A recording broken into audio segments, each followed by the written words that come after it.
नमस्कार दोस्तों, स्वागत है आपका हमारे इस वीडियो में। तो दोस्तों आज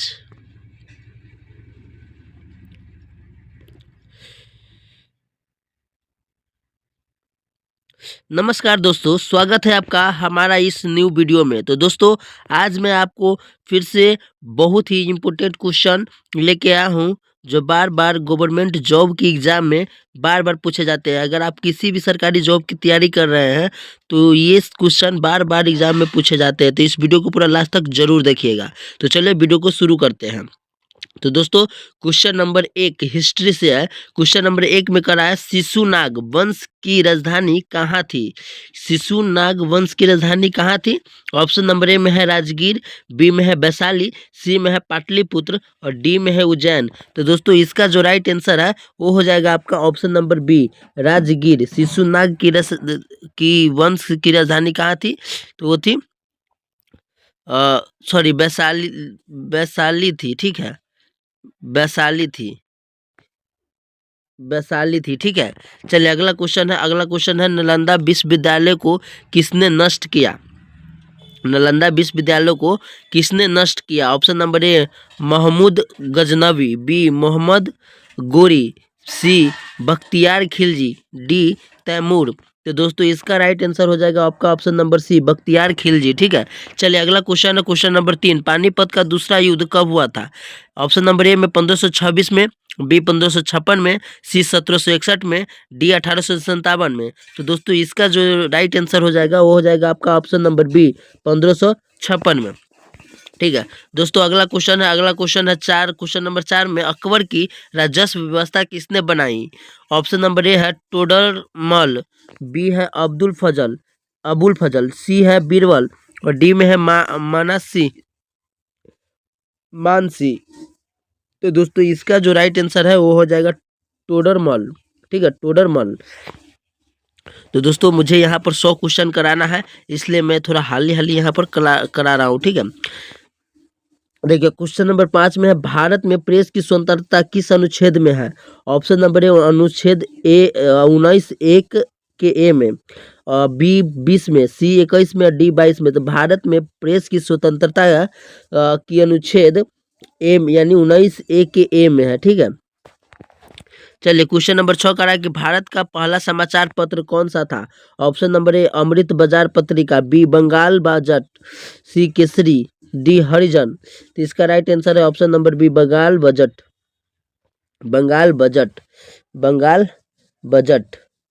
चलिए अगला क्वेश्चन आपका हो गया 7। क्वेश्चन नंबर 7 में करा है, सिखों के अंतिम गुरु कौन थे? ऑप्शन नंबर ए में गुरु नानक, बी गुरु गोविंद सिंह, सी गुरु अर्जुन और डी गुरु तेग बहादुर। तो दोस्तों इसका जो राइट आंसर है वो हो जाएगा आपका ऑप्शन नंबर बी, गुरु गोविंद सिंह। सिखों के अंतिम गुरु कौन थे? तो गुरु गोविंद सिंह। चलिए अगला क्वेश्चन नंबर 8 में करा है कि जैन धर्म का पंचशील किससे संबंधित है? Option number A Buddha, B Mahavir, C पक्षनाथ और डी ऋषभभेद। तो इसका राइट आंसर है ऑप्शन नंबर बी, महावीर। यानी जैन धर्म का पंचशील किससे संबंधित है? महावीर से। क्वेश्चन नंबर 9, वेदों की भाषा क्या है? ऑप्शन नंबर ए में पाली, बी में प्राकृत, सी में संस्कृत और डी में अपभ्रंश। तो दोस्तों इसका जो राइट आंसर है वो हो जाएगा आपका ऑप्शन नंबर सी, संस्कृत। ठीक है, वेदों की भाषा थी संस्कृत। चलिए अगला क्वेश्चन है क्वेश्चन नंबर 10 में करा है, भारत में पहली जनगणना कब हुई थी? ऑप्शन नंबर ए में है 1872, बी में है 1881, सी में है 1891 और डी में है 1901। तो इसका राइट आंसर है ऑप्शन नंबर ए, 1872 में। भारत में पहली बार जनगणना कब हुआ था? 1872 में। अब बंगाल विभाजन किस वर्ष हुआ? क्वेश्चन नंबर 11, बंगाल विभाजन किस वर्ष हुआ? तो बंगाल विभाजन हुआ है 1905 ईस्वी में। ठीक है, 1905 ईस्वी में बंगाल विभाजन हुआ है। चलिए अगला क्वेश्चन है क्वेश्चन नंबर 12, खिलाफत आंदोलन किससे जुड़ा था? तो खिलाफत आंदोलन तुर्की से जुड़ा हुआ था। ठीक है, तुर्की से। चलिए अगला क्वेश्चन है क्वेश्चन नंबर 13, भारत का पहला विश्वविद्यालय कौन सा था? तो भारत का पहला विश्वविद्यालय भारत का पहला विश्वविद्यालय कलकत्ता था। ठीक है, कलकत्ता का। चलिए अगला क्वेश्चन है क्वेश्चन नंबर 14। अजंता की गुफाएं किस राज्य में है? तो अजंता की गुफाएं महाराष्ट्र में है, ठीक है, महाराष्ट्र में है। Question number 15। क्वेश्चन नंबर 15 में कह रहा है कि हर्षवर्धन किस वंश से था? हर्षवर्धन किस वंश से था? तो हर्षवर्धन पीयूष भूति वंश से था, ठीक है, पीयूष भूति वंश से, ठीक है। चलिए अगला क्वेश्चन है क्वेश्चन नंबर 16। बुद्ध का महापरिनिर्वाण कहाँ हुआ था? बुद्ध का महापरिनिर्वाण कहाँ हुआ था? तो इसका राइट आंसर है कुशीनगर में, कुशीनगर में, ठीक है। चलिए अगला क्वेश्चन है क्वेश्चन नंबर 17। इंडिया गेट किसकी स्मृति में है? इंडिया गेट किसकी स्मृति में है? ऑप्शन नंबर ए स्वतंत्रता सेनानी, बी प्रथम विश्व युद्ध सैनिक, सी द्वितीय विश्व युद्ध सैनिक, डी पुलिस। तो इसका राइट आंसर हो जाएगा आपका ऑप्शन नंबर बी प्रथम विश्व युद्ध की सैनिक में, ठीक है। Question number 18। भारतीय राष्ट्रीय सेना के संस्थापक कौन थे? भारतीय राष्ट्रीय सेना के संस्थापक कौन थे? तो ये इसका राइट आंसर हो जाएगा रास बिहारी बोस, ठीक है, रास बिहारी बोस है। चलिए अगला क्वेश्चन है क्वेश्चन नंबर 19। होम रूल आंदोलन किसने शुरू किया? होम रूल आंदोलन किसने शुरू किया? तो इसका राइट आंसर है तिलक और एनी बेसेंट दोनों ने, ठीक है। चलिए अगला क्वेश्चन है क्वेश्चन नंबर 20। गीतांजलि के लेखक कौन है? गीतांजलि के लेखक कौन है? तो गीतांजलि के लेखक है टैगोर, यानी रविंद्रनाथ टैगोर। तो दोस्तों मैं यहाँ पर थोड़ा जल्दी में करा रहा हूँ, अगर आपको स्लो देखना पसंद है तो आप वीडियो को स्लो कर लीजिएगा, ठीक है, और नहीं तो आप वीडियो को पॉज करके पूरा ऑप्शन पढ़ सकते हैं। और चैनल को सब्सक्राइब कर लीजिएगा, ठीक है। जब अगर कोई भी चैनल को सब्सक्राइब नहीं किए हैं तो वो लोग सभी लोग चैनल को सब्सक्राइब जरूर कर लीजिएगा। चलिए अगला क्वेश्चन है क्वेश्चन नंबर 21। क्वेश्चन नंबर 21 में कह रहा है कि संविधान में कितनी अनुसूचियाँ है? तो संविधान में 12 अनुसूचियाँ है, याद रख लीजिएगा, संविधान में 12 अनुसूचियाँ है, ठीक है। चलिए अगला क्वेश्चन है क्वेश्चन नंबर 22। क्वेश्चन नंबर 22 में कह रहा है लोकसभा अध्यक्ष का चुनाव कौन करता है? लोकसभा अध्यक्ष का चुनाव कौन करता है? तो लोकसभा अध्यक्ष का चुनाव करता है लोकसभा, ठीक है, लोकसभा करता है।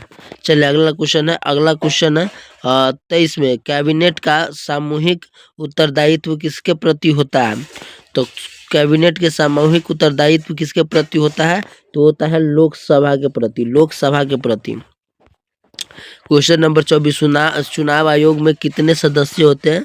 तो चुनाव आयोग में 3 सदस्य होते हैं, ठीक है, 3 सदस्य होते हैं। चलिए अगला क्वेश्चन है क्वेश्चन नंबर 25। महालेख परीक्षण की नियुक्ति कौन करता है? महालेख परीक्षण की नियुक्ति कौन करता है? तो महालेख परीक्षण की नियुक्ति करता है राष्ट्रपति, ठीक है, राष्ट्रपति। चलिए अगला क्वेश्चन है क्वेश्चन नंबर 26। राज्य विधान परिषद के सदस्य अधिकतम कितने होते हैं? तो ये हो सकते हैं 1/3, ठीक है, 1/3। राज्य विधान परिषद के सदस्य अधिकतम कितने हो सकते हैं? तो 1/3। चलिए अगला क्वेश्चन है क्वेश्चन नंबर 27। सुप्रीम कोर्ट का मुख्य न्यायाधीश कौन नियुक्त करता है? सुप्रीम कोर्ट का मुख्य न्यायाधीश कौन नियुक्त करता है? तो वो करता है राष्ट्रपति, ठीक है, राष्ट्रपति।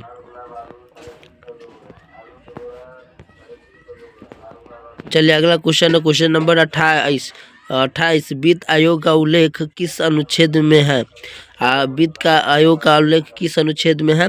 तो इसका राइट आंसर है 280 अनुच्छेद में है वित्त आयोग। चलिए अगला क्वेश्चन है क्वेश्चन नंबर 29। भारत में संघीय व्यवस्था का स्रोत कौन सा देश है? तो भारत में संघीय व्यवस्था का स्रोत है कनाडा, ठीक है। चलिए अगला क्वेश्चन है क्वेश्चन नंबर 30। संविधान संशोधन की प्रक्रिया किस अनुच्छेद में है? तो संविधान संशोधन की प्रक्रिया है 368 अनुच्छेद में, यानी संविधान संशोधन की प्रक्रिया किस अनुच्छेद में है? तो 368 अनुच्छेद में। चलिए अगला क्वेश्चन है क्वेश्चन नंबर 31। नीति आयोग का अध्यक्ष कौन करता है? नीति आयोग का अध्यक्ष कौन करता है? तो ये करता है प्रधानमंत्री, ठीक है, प्रधानमंत्री करता है नीति आयोग का। और नीति आयोग का गठन कब हुआ था? जल्दी से कमेंट करके बताइए। चलिए 32 में क्वेश्चन नंबर 32 में कराया है पंचायती राज त्रिस्तरीय ढांचा किसने सुझाया? तो ये सुझाया था बलवंत राय मेहता ने, ठीक है। चलिए अगला क्वेश्चन है क्वेश्चन नंबर 33। संविधान का जनक किसे कहा जाता है? संविधान का जनक किसे कहा जाता है? तो संविधान के जनक अम्बेडकर को कहा जाता है, याद कर लीजिएगा, भीमराव अम्बेडकर को कहा जाता है। चलिए क्वेश्चन नंबर 34 में कह रहा कि आपातकाल की घोषणा कौन करता है। आपातकाल की घोषणा कौन करता है, तो वो राष्ट्रपति करता है। ठीक है, राष्ट्रपति करता है। चलिए अगला क्वेश्चन है, राज्य सूची में कितने विषय है। राज्य सूची में कितने विषय है, तो राज्य सूची में 97 विषय है। ठीक है, चलिए अगला क्वेश्चन है, क्वेश्चन नंबर मतलब 36 भूगोल से है। भारत का सबसे बड़ा पठार कौन सा है। भारत का सबसे बड़ा पठार है वो है ढक्कन का पठार। ठीक है, ढक्कन का पठार है। चलिए अगला क्वेश्चन है, गंडक नदी से कहाँ से निकलती है। गंडक नदी कहाँ से निकलती है, तो गंडक नदी निकलती है बिहार से, याद रख लीजिएगा, बिहार से गंडक नदी निकलती है। चलिए अगला क्वेश्चन है, क्वेश्चन नंबर 34, भारत में सर्वाधिक चाय उत्पादन किस राज्य में होता है। तो ये कोई कहने की बात नहीं है। भारत में सर्वाधिक चाय उत्पादन किस राज्य में होती है, तो आप आंख मूंद के असम को लगा सकते हैं, यानी ऑप्शन नंबर सी इसका राइट आंसर हो जाएगा। ठीक है, चलिए अगला क्वेश्चन है 39, बिहार की दक्षिणी सीमा किस राज्य से लगती है। बिहार की दक्षिणी सीमा किस राज्य से लगती है। ऑप्शन नंबर ए में है यूपी, बी में है झारखंड, सी में है बंगाल और डी में है उड़ीसा। तो इसका राइट आंसर है झारखंड, झारखंड से। चलिए अगला क्वेश्चन है, क्वेश्चन नंबर 40, सबसे उपजाऊ मिट्टी कौन सी है। सबसे उपजाऊ मिट्टी कौन सी है, तो जलोढ़ मिट्टी उपजाऊ है। ठीक है, याद रख लीजिएगा, जलोढ़ मिट्टी सबसे उपजाऊ मिट्टी है। चलिए अगला क्वेश्चन है 41, भारत का सबसे लंबा बांध कौन सा है। तो भारत का सबसे लंबा बांध है वो हीराकुंड बांध है, याद रख लीजिएगा, हीराकुंड बांध। चलिए अगला क्वेश्चन है, क्वेश्चन नंबर 42, मानसून का आगमन भारत में सामान्यतः कब होता है। ये क्वेश्चन हो चुका था। ठीक है, मानसून का आगमन भारत में सामान्यतः कब होता है, तो इसका राइट आंसर है जून प्रथम सप्ताह में, जून के प्रथम सप्ताह में। ठीक है, तो दोस्तों अगर आपने पिछली वीडियो को नहीं देखे हैं तो 13-14 वीडियो और होंगे SSCGD का, वो आप देख लीजिएगा। ठीक है, चलिए अगला क्वेश्चन है, क्वेश्चन नंबर 43, क्वेश्चन नंबर 43 में बिहार में सर्वाधिक बाढ़ किस नदी से आती है। तो ये आती है कोसी नदी से। ठीक है, और कोसी नदी को कौन सा नदी कहा जाता है, तो बिहार का शोक कहा जाता है। ठीक है, बिहार का शोक कोसी नदी को कहा जाता है।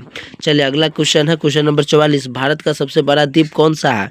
भारत का सबसे बड़ा द्वीप है वो है ग्रेट निकोबार। ठीक है, ग्रेट निकोबार। चलिए अगला क्वेश्चन है, क्वेश्चन नंबर है 45, भारत की सबसे ऊंची झील कहाँ है। तो भारत की सबसे ऊंची झील है वो लद्दाख में, याद रख लीजिएगा, लद्दाख में। अगला क्वेश्चन है, क्वेश्चन नंबर 46, क्वेश्चन नंबर 46 में कह रहा है कि बिहार की जलवायु कैसी है। बिहार की जलवायु कैसी है, तो वो है उष्णकटिबंधीय। ठीक है, उष्णकटिबंधीय जलवायु है। चलिए अगला क्वेश्चन है, क्वेश्चन नंबर 47, भारत में कोयला किस राज्य में सर्वाधिक है। भारत में कोयला सबसे ज़्यादा झारखंड में। ठीक है, झारखंड में, झारखंड कोयला माफिया गाना भी है। ठीक है, चलिए अगला क्वेश्चन है, क्वेश्चन नंबर 48, क्वेश्चन नंबर 48 का रहा है, भारत का मानक समय रेखा किस डिग्री पर है। भारत का मानक समय रेखा किस डिग्री पर है, तो वो है 82.5, हाँ 82.5 डिग्री पर। ठीक है, चलिए अगला क्वेश्चन है, question number 49, Ganga Brahmaputra delta किस नदी में है। यानी गंगा और ब्रह्मपुत्र डेल्टा किस नदी में है, किस देश में है, तो ये है हो जाएगा आपका बांग्लादेश में। ठीक है, बांग्लादेश में है। चलिए अगला क्वेश्चन है, क्वेश्चन नंबर 50 है, भारत के कितने समय क्षेत्र है। भारत के समय क्षेत्र कितने हैं, तो 1 है। ठीक है, याद रख लीजिएगा, 1 है। चलिए अगला क्वेश्चन है, क्वेश्चन नंबर 51, DNA की संरचना कैसी होती है। DNA की संरचना कैसी होती है, तो वो होती है द्विकुंडली। दोस्तों मैं यहाँ पर इसको बहुत ही फास्ट करा रहा हूँ। ठीक है, लेकिन आप अगर आप स्लो देखना चाहते हैं तो आप इसको 0.5 पर देखिएगा।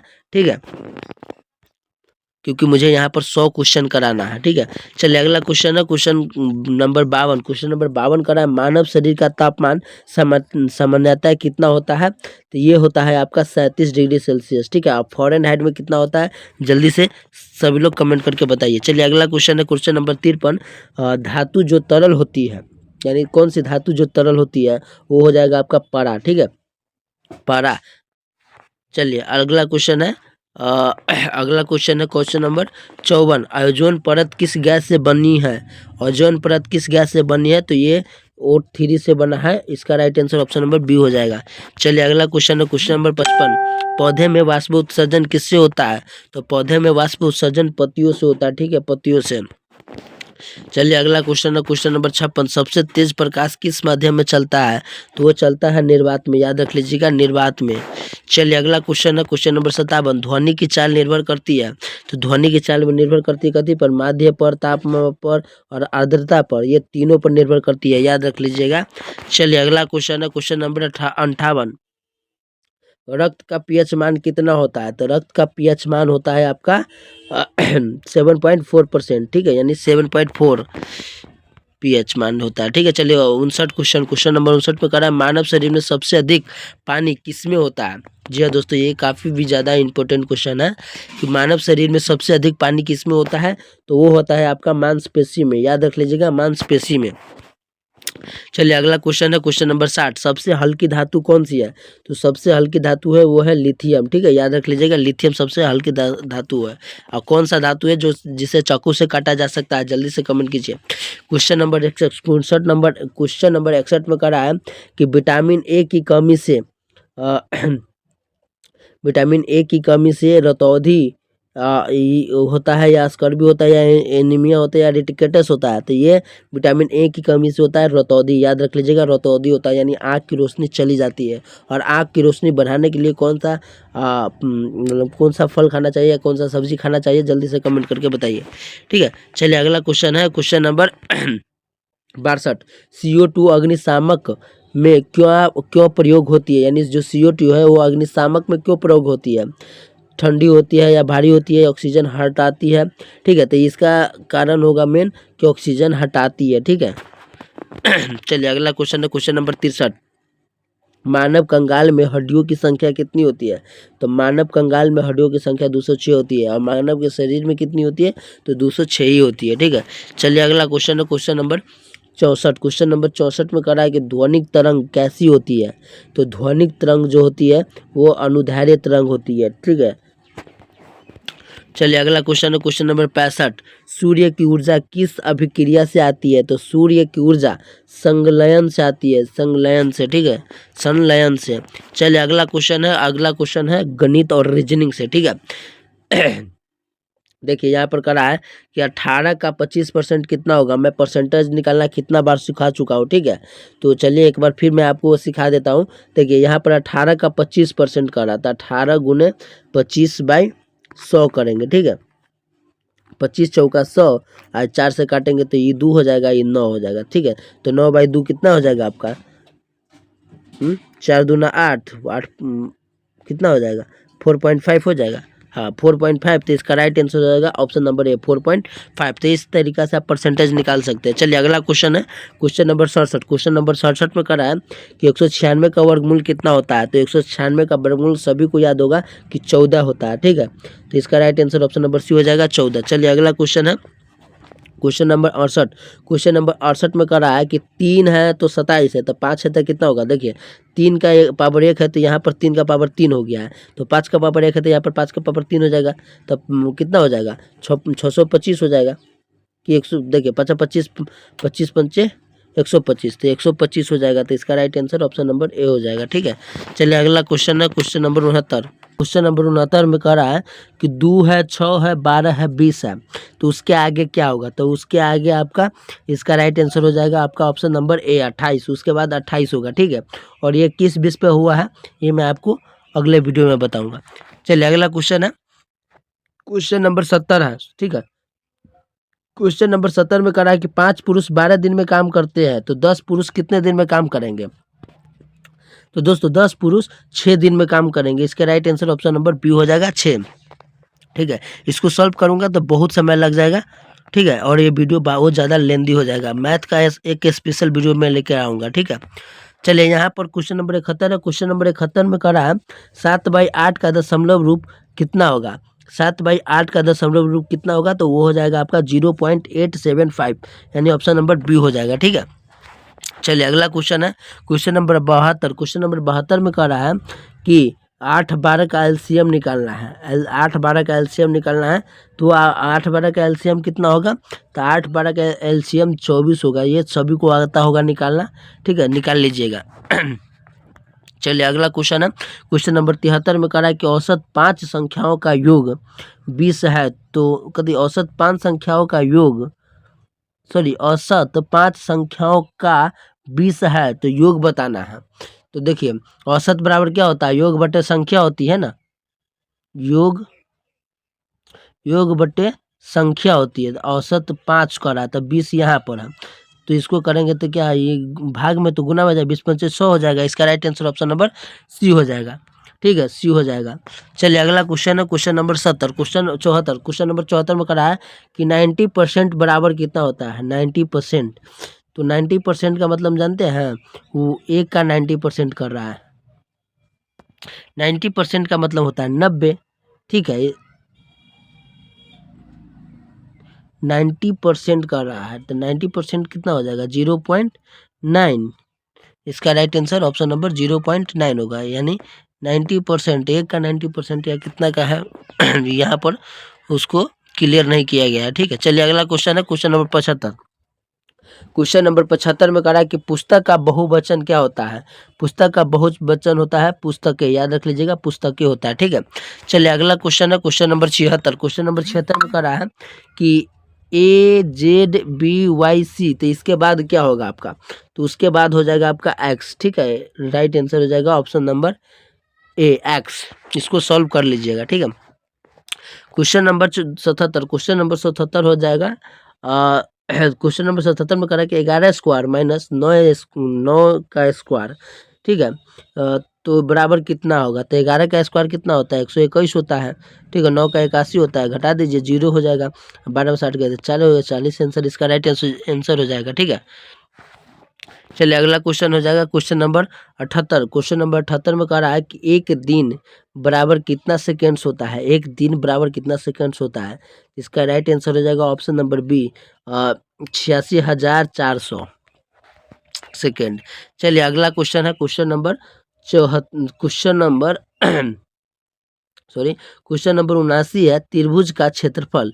त्रिभुज का क्षेत्रफल क्या होता है, तो त्रिभुज का क्षेत्रफल आप हमेशा पढ़े होइएगा, 1/2 आधार गुने अति लंबाई गुने चौड़ाई होता है। ठीक है, 1/2, ठीक है, चौड़ाई गुने लंबाई गुने चौड़ाई होता है। तो इसका राइट आंसर हो जाएगा ऑप्शन नंबर ए। ठीक है, चलिए अगला क्वेश्चन है क्वेश्चन नंबर 80। क्वेश्चन नंबर 80 में कह रहा है कि 13 के बाद अगली अभाज्य संख्या क्या होगी।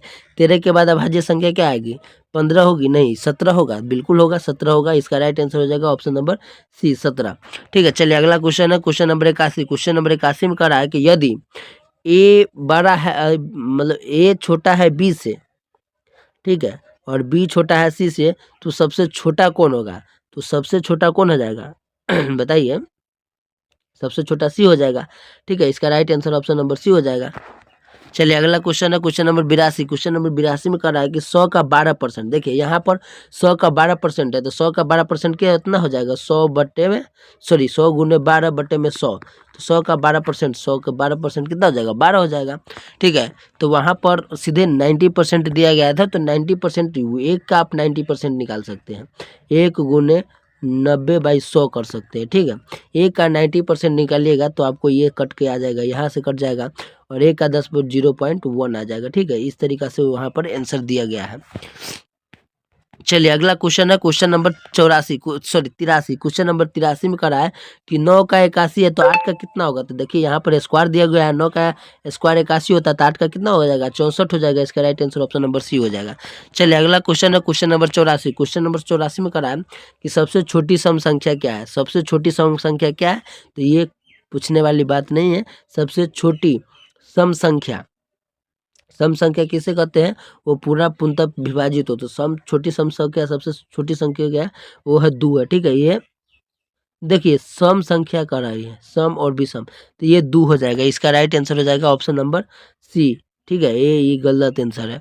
चलिए अगला क्वेश्चन है क्वेश्चन नंबर 85। क्वेश्चन नंबर 85 में कह रहा है कि 15, 30, 60, 15, 30, 60, तो उसके बाद क्या आता है, देखिए 15 दूना 30, 30 दूना 60, और 60 दूना कितना हो जाएगा, 120 हो जाएगा। तो इसका right answer option number C, 120। चलिए अगला क्वेश्चन है बिहार का सबसे बड़ा जिला कौन है, क्षेत्रफल के हिसाब से करा है, तो क्षेत्रफल के हिसाब से आपका पश्चिम चंपारण हो जाएगा। ठीक है, 1-2 क्वेश्चन मिस्टेक्स रहता है। ठीक है, तो आपको इसको छोड़ के चलिएगा। चलिए अगला क्वेश्चन है क्वेश्चन नंबर 88। क्वेश्चन नंबर 88 में करा है चंपारण सत्याग्रह वर्ष, यानी चंपारण सत्याग्रह कब हुआ था? तो चंपारण सत्याग्रह हुआ था 1917 ईस्वी में, ठीक है। चलिए अगला क्वेश्चन है क्वेश्चन नंबर 89। क्वेश्चन नंबर 89 में करा है कि बिहार का राज्य पक्षी कौन है? हाँ, यहाँ पर देखिए राज्य पक्षी है गोरैया, ठीक है। और पशु की बात करें तो आपका हो जाएगा बैल, पशु सहित बैल है ना। बिहार का राज्य के पशु क्या है? और पक्षी हो जाएगा यहाँ पर गोरैया, ठीक है। 90 में कह रहा है कि राजगीर किस जिले में है? राजगीर किस जिले में? तो वो है नालंदा जिले में, ठीक है, नालंदा में। चलिए अगला क्वेश्चन है क्वेश्चन नंबर 91। बिहार की पहली महिला राज्यपाल कौन है? तो वो है राम दुलारी सिन्हा, राम दुलारी सिन्हा। पहली महिला राज्यपाल कौन है? तो राम दुलारी सिन्हा। चलिए क्वेश्चन नंबर 92। क्वेश्चन नंबर 92 में कह रहा है कि बिहार दिवस कब मनाया जाता है? तो बिहार दिवस 22 मार्च को मनाया जाता है, ठीक है। चलिए अगला क्वेश्चन है क्वेश्चन नंबर 93। विक्रमशिला विश्वविद्यालय कहाँ था? तो विक्रमशिला विश्वविद्यालय भागलपुर में था, ठीक है, भागलपुर में। Question number 94। क्वेश्चन नंबर 94 कह रहा है बिहार में कुल प्रमंडल कितने हैं? बिहार में कुल प्रमंडल कितने हैं? तो बिहार में 8 प्रमंडल है, ठीक है, 8 प्रमंडल है। चलिए अगला क्वेश्चन है क्वेश्चन नंबर 95। सोनपुर मेला किस नदी तट पर लगता है? सोनपुर मेला किस नदी तट पर लगता है?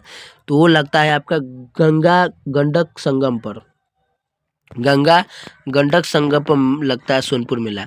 चलिए क्वेश्चन नंबर 96 में कह रहा है कि बिहार का राजकीय वृक्ष कौन है? तो बिहार का राजकीय वृक्ष बरगद है, ठीक है, बरगद। चलिए अगला क्वेश्चन है क्वेश्चन नंबर 97।